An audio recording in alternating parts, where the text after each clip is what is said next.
तो प्यारे बच्चों, एक बार आपका फिर से स्वागत है हमारे और आपके चैनल हिंदी लवर्स में। और आज हम मनाएंगे छोटी दीपावली। इसी के साथ त्योहार के साथ हमारी पढ़ाई भी मिस ना हो, तो इसलिए आज हम लेकर आए हैं आपका बहुत इंपॉर्टेंट टॉपिक, जिसमें हमने लिया है काल विभाजन। आज हम पढ़ेंगे हिंदी काव्य का काल विभाजन।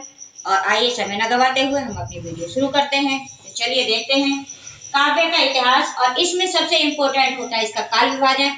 अब तक की परीक्षाओं में सबसे ज्यादा पूछे जाने वाले क्वेश्चन इसी पार्ट से होते हैं। एक ना एक क्वेश्चन आपकी किसी भी परीक्षा में हो, चाहे हाई स्कूल की हो, चाहे इंटर की हो, या कन्या किसी भी और कंपटीशन की परीक्षा हो, तो उसमें एक ना एक क्वेश्चन यहाँ से आपको अवश्य देखने के लिए मिलेगा। तो देखिए, हिंदी साहित्य का काल विभाजन जो इस प्रकार से है, इक्वल नाम और इसकी समय सीमा, इस प्रकार से हमने इसको डिवाइड किया है जिसे हम सरलता से याद कर सके, इसको सरलता से समझ सके। तो देखिए, सबसे पहला काल हमारा आदिकाल होता है। काल मानी होता है समय। इस समय क्या था हमारे देश में, जो वहाँ की व्यवस्थाएं थी, राजनीतिक, आर्थिक और साहित्यिक, ये उनके बारे में बताता है। इस पीरियड में क्या क्या घटनाएं हो रही थी, तो उसको हम बाद में विस्तार से पढ़ेंगे, लेकिन पहले हम समय को निर्धारित करते हैं। इस समय हमारा जो साहित्य था कैसा था, किस किस समय में क्या क्या साहित्य रचा गया। तो सबसे पहला था हमारा आदिकाल, जिसको हम प्रारंभिक काल भी कह सकते हैं। इसकी समय सीमा सन 650 ईस्वी से 1350 ईस्वी तक चलती रही।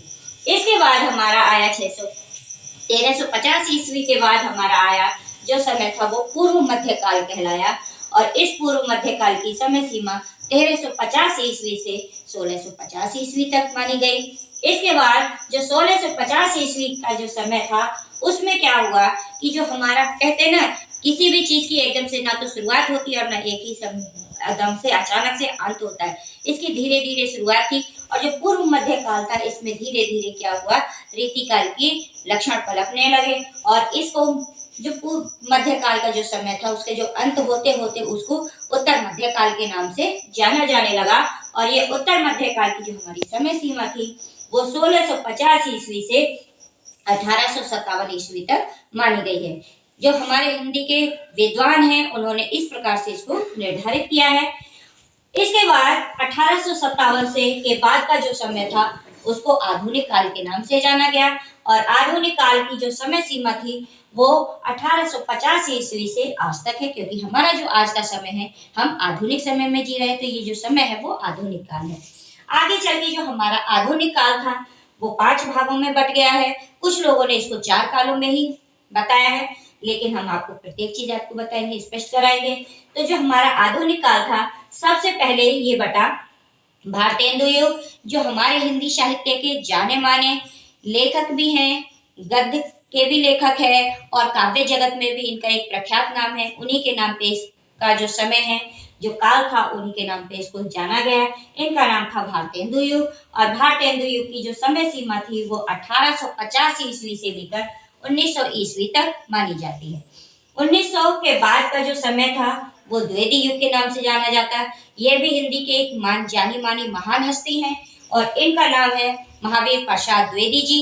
इनके द्वारा संपादित पत्रिका सरस्वती है, और उन्हीं के नाम पर इसका जो समय था, उन्हीं के नाम पर जाना जाता है, इसलिए इसको द्विवेदी युग कहते हैं।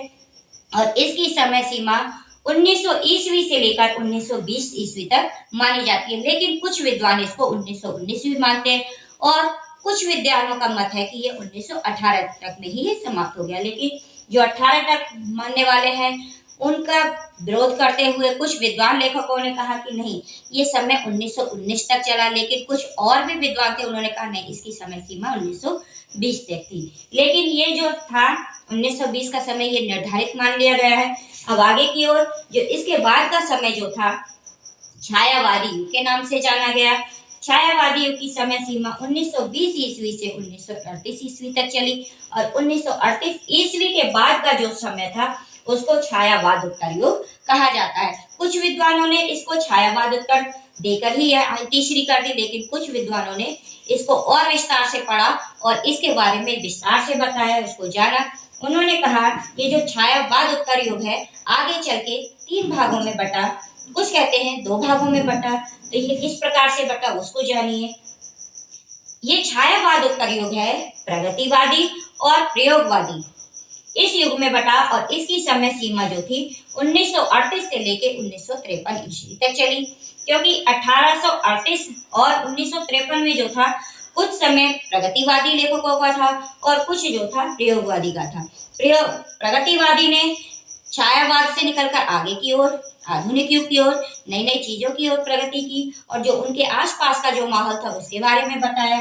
लेकिन जो प्रयोगवादी युग के जो लेखक थे, जो कवि थे, उन्होंने कहा पुराने उपमानों की जगह हम अपने जीवन में कुछ नई चीजें खोजें, नई चीजों का सहारा लें, उनको लोगों को बताएं। तो इस आधार पर उनकी जो कल्पना थी, जो उनकी रचनाएं थी, वो प्रयोगवादी युग के नाम से जानी जाने लगी। इसके बाद का जो समय था, जो आज भी है, नई कविता का युग आया और नई कविता, नया लेखन का जो काल था वो 1953 से लेकर आज तक है। धन्यवाद।